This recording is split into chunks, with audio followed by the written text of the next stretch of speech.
¿Te imaginas ser recordado en la Biblia por algo tan impactante que Dios mismo decidió acabar contigo? No hubo juicio, no hubo advertencia, ni siquiera una segunda oportunidad. Solo una frase corta, y su vida terminó. Hoy vamos a descubrir la historia de un hombre que desapareció por orden divina.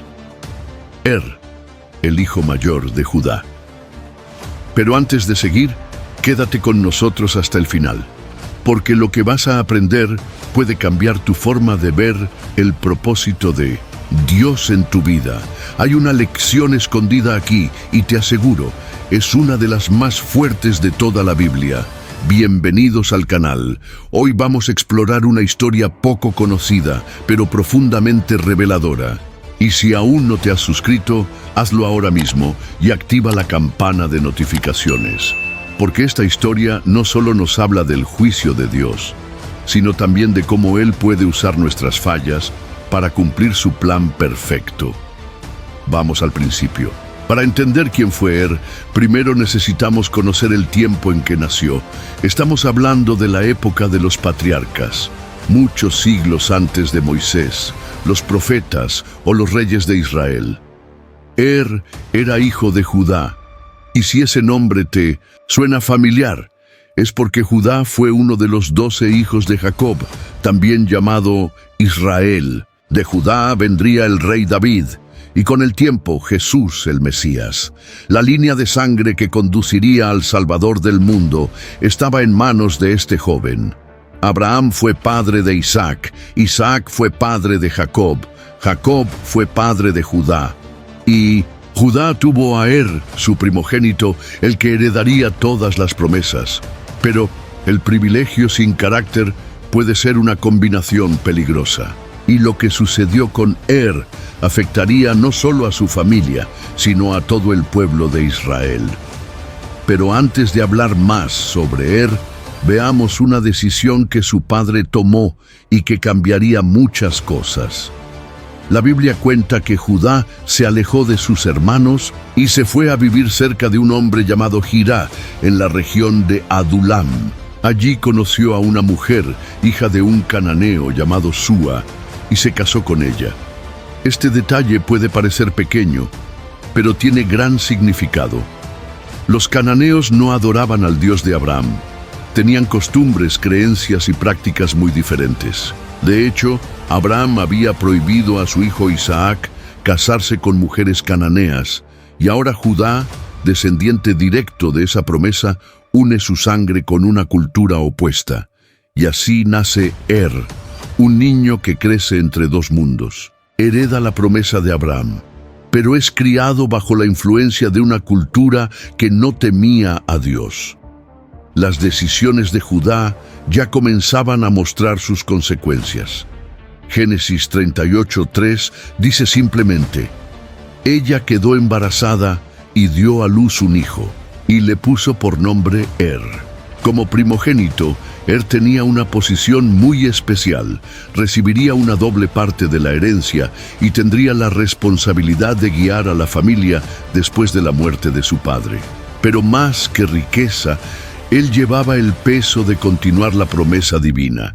En ti serán bendecidas todas las familias de la tierra. Imagínalo, un joven con un destino espiritual tan grande, pero la Biblia no nos cuenta cómo fue su niñez, ni qué tipo de formación recibió. Solo podemos suponer que creció en medio de dos culturas, con valores muy distintos. El nombre en hebreo significa vigilante, lo cual resulta irónico, porque sus actos demostraron una ceguera espiritual muy profunda. Ya adulto, Judá elige para él una esposa llamada Tamar. Tamar significa palmera, símbolo de rectitud y firmeza. No sabemos de dónde era Tamar. ¿Cananea? ¿Hebrea? La Biblia no lo aclara, pero algo queda claro. Tamar comprendía más el propósito de Dios que los propios hombres de la casa de Judá.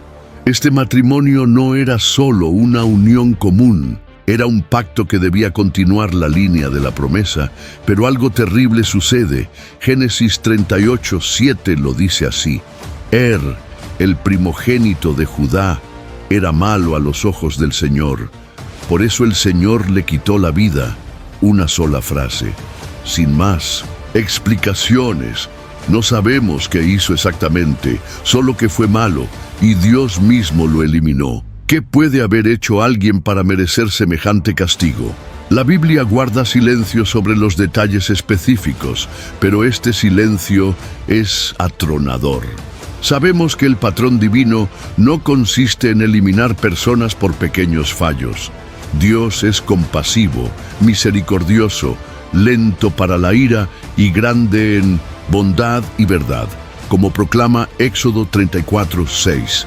Esto nos lleva a concluir que la maldad de debió haber sido extrema. ¿Pero cuál exactamente? La tradición judía, expresada en el Midrash, sugiere varias posibilidades. Una interpretación es que cometía el mismo pecado que su hermano Onán cometería más tarde, desperdiciar su semilla para evitar que Tamar concibiera un hijo. ¿Por qué? Tal vez para preservar la belleza física de Tamar, evitando que quedara embarazada, o tal vez, por puro egoísmo, no quería compartir su herencia con hijos.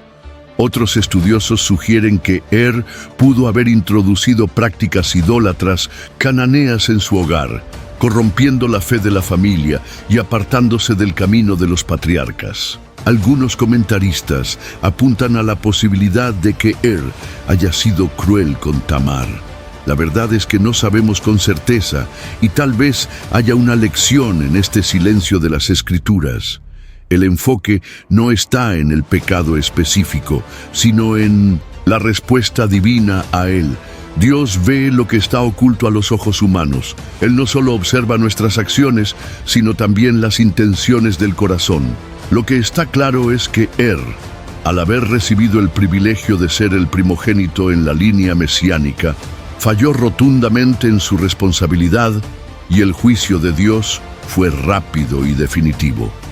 La muerte de creó un vacío genealógico que requeriría una solución extraordinaria, y esa solución vendría a través de quien menos se esperaba. Con la muerte súbita de entramos en una costumbre ancestral, crucial para entender el resto de esta historia: la ley del levirato. Aunque esta ley fue oficialmente codificada siglos después por Moisés en Deuteronomio 25, el principio ya se practicaba en la época de los patriarcas. Cuando un hombre moría sin dejar hijos, su hermano tenía el deber de casarse con la viuda y generar descendencia para el difunto. El primer hijo nacido de esta unión sería considerado hijo del hermano muerto, preservando así su nombre y su linaje. Era una forma de garantizar que ninguna familia desapareciera de Israel.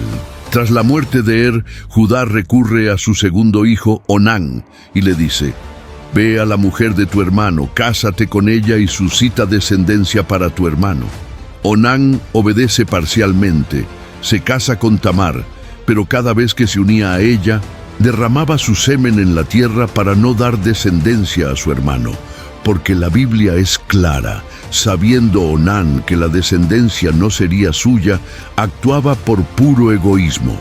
Onán sabía que si tenía un hijo con Tamar, ese niño sería considerado hijo de y heredaría la principal parte de los bienes de Judá.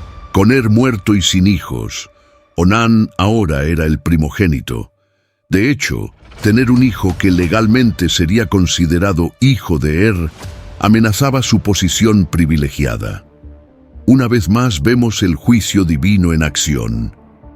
Lo que hacía era malo a los ojos del Señor, por lo que también lo mató. Dos muertes en la misma familia por el mismo motivo: egoísmo y rebeldía contra el propósito divino. La familia de Judá ahora enfrentaba una crisis sin precedentes. El plan divino parecía amenazado por un ciclo de desobediencia y juicio. ¿Qué pasaría con la línea prometida? Después de la muerte de dos hijos en circunstancias similares, Judá entra en pánico. Tiene un tercer hijo, Selá, pero teme que también muera si se casa con Tamar. En lugar de confiar en el plan divino, Judá opta por una solución humana. Le dice a Tamar: quédate viuda en la casa de tu padre hasta que Selá, mi hijo, crezca. Pero la Biblia revela sus verdaderas intenciones, ya que dijo: para que no muera también éste como sus hermanos. Judá estaba usando una excusa para alejar a Tamar, sin intención real de cumplir su promesa. Tamar, obediente, regresa a la casa de su padre y espera. Pasan meses, años tal vez. Selá crece y alcanza la edad para casarse, pero Judá no cumple su palabra. Tamar permanece viuda, sin hijos, sin posición social, sin futuro. Este es uno de los momentos más dramáticos de la narración. La promesa divina, el linaje que debía conducir al Mesías, está amenazada no por la intervención de enemigos externos, sino por el miedo y la desobediencia de aquellos que debían preservarlo. ¿Qué opinas de la desobediencia de Judá? ¿Crees que esta historia tiene algo que enseñarnos sobre las promesas de Dios y cómo debemos actuar? Deja tu comentario abajo y comparte tus pensamientos con nosotros. Nos encantaría saber lo que piensas. Tamar se da cuenta de que su suegro no tiene la intención de darle a Selá como esposo. Se encuentra en una situación desesperada, viuda 2 veces, sin hijos, sin perspectivas de futuro.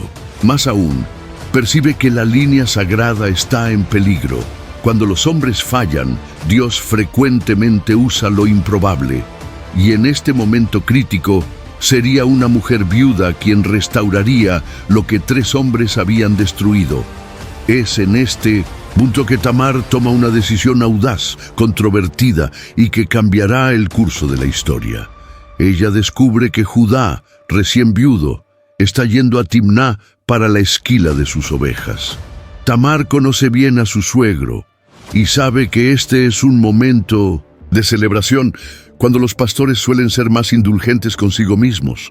Entonces ella elabora un plan audaz, se quita sus ropas de viuda, se cubre con un velo y se sienta a la entrada de Enaim en el camino hacia Timná.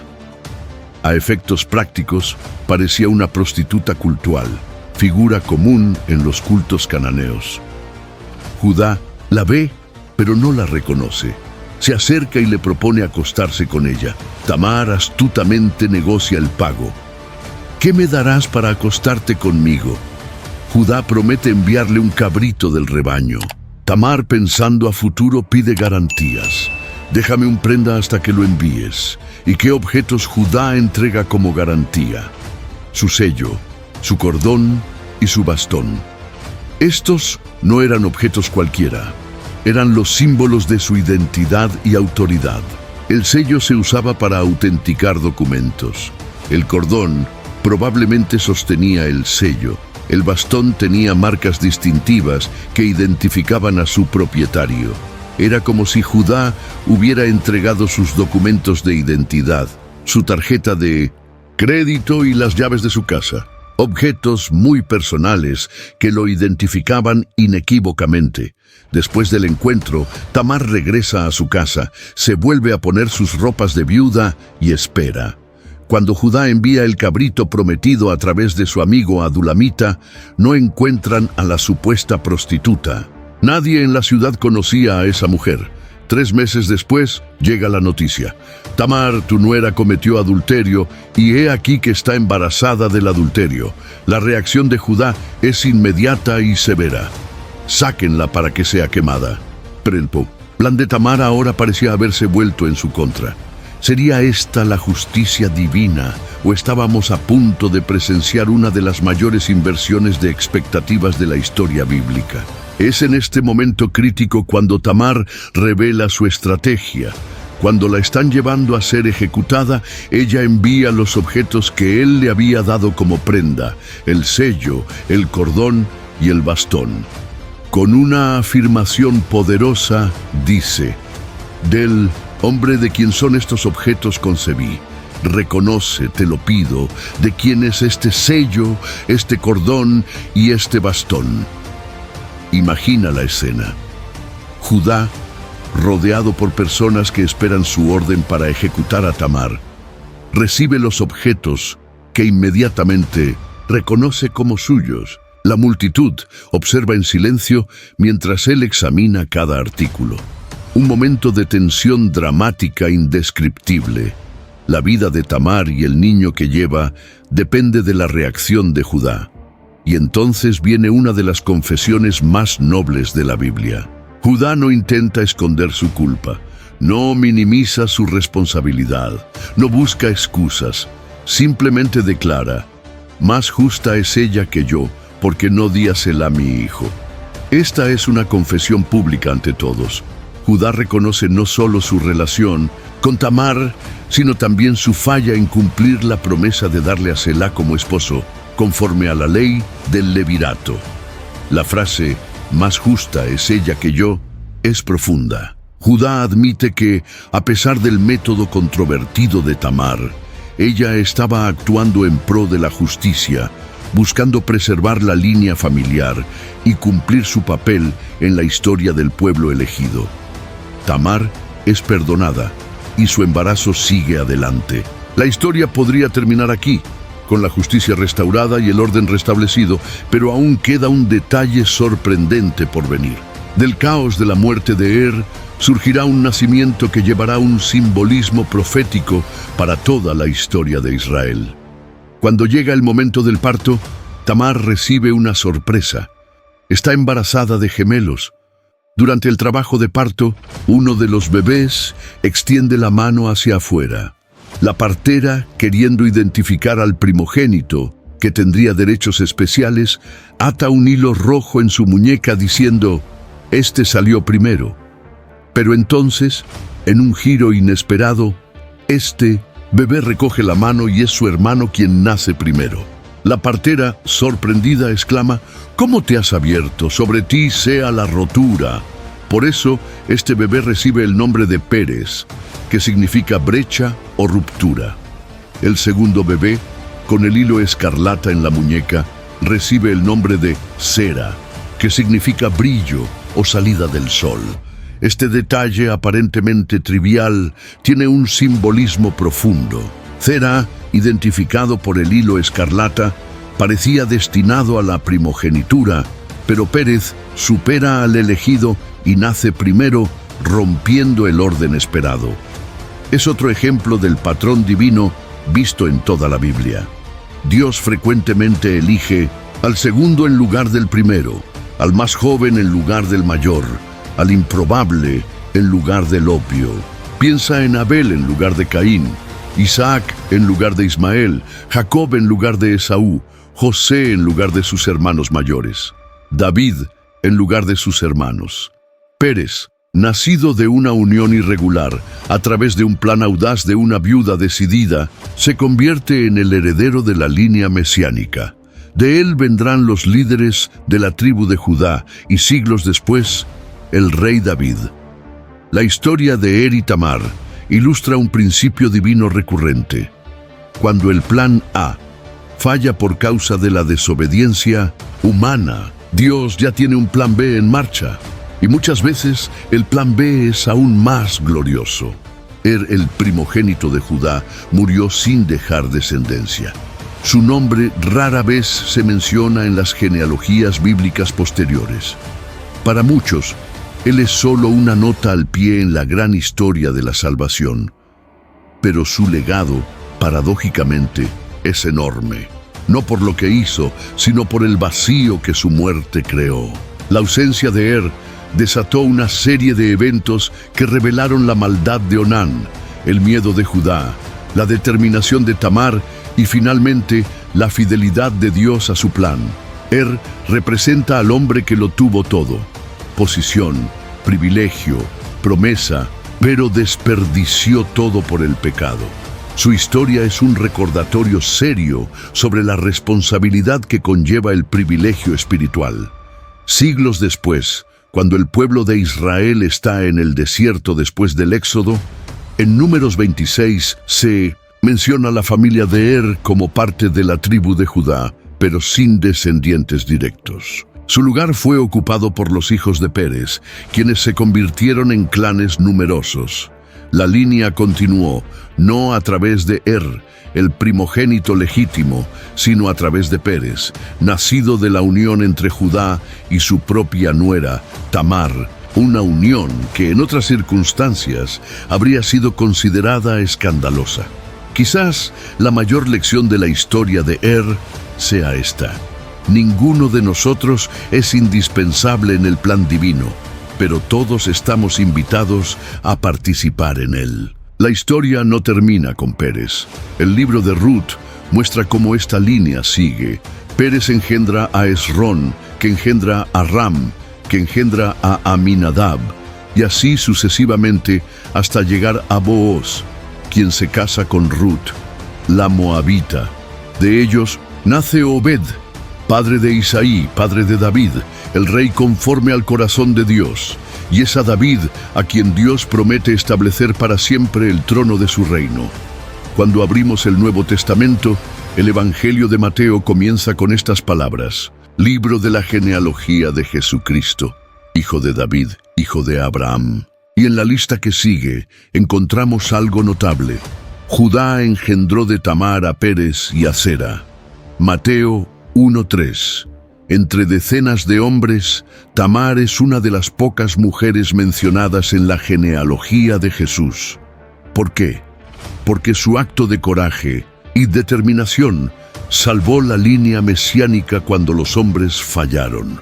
La historia que comenzó con la maldad de culmina siglos después en el nacimiento del Salvador. Donde abundó el pecado, sobreabundó la gracia. De la muerte vino la vida. De la injusticia, la justicia, del fracaso, la redención. Este es el patrón divino que vemos no solo en la historia de sino en toda la narrativa bíblica, culminando en la cruz de Cristo. ¿Qué podemos aprender de esta antigua historia, aparentemente lejana a nuestra realidad? Primero, que el privilegio no garantiza fidelidad. Tenía todo para ser un eslabón importante en la historia de la salvación, pero su maldad lo descalificó.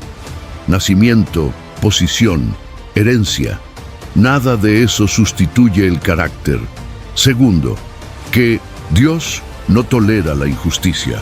Sea cual sea la maldad de y luego la de Onán, Dios interviene para proteger su plan y a aquellos que son injusticiados.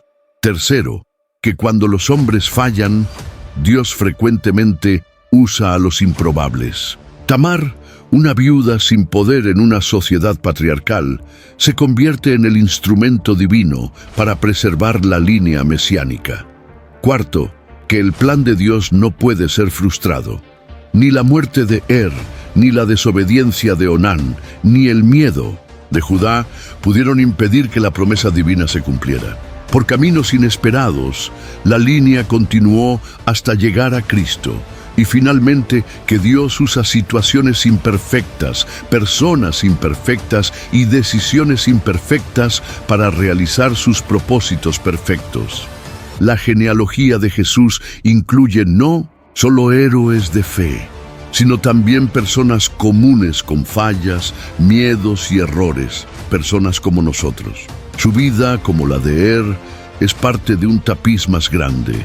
La pregunta es: ¿serás recordado por el vacío que dejaste o por el legado que construiste? La historia de nos recuerda que todos somos parte de una narrativa más grande. Cada uno de nosotros tiene un papel en el plan divino. Podemos elegir ser como desperdiciando nuestros privilegios, o como Tamar, luchando por la justicia, incluso en circunstancias adversas. El nombre de significa vigilante, pero irónicamente, él no vigiló su propio carácter. Su ejemplo nos invita a vigilar nuestras actitudes, nuestras elecciones, nuestro corazón, y nos recuerda que, incluso cuando fallamos, Dios sigue siendo fiel. Su propósito de redención avanza a veces por caminos que jamás imaginaríamos. ¿Ya conocías la historia de Déjanos tus comentarios con lo que más te impactó de esta narrativa bíblica. Si este video te bendijo, no olvides darle me gusta compartirlo con tus amigos y suscribirte al canal para más contenidos que revelan las historias olvidadas pero poderosas de la palabra de Dios. Hasta el próximo video.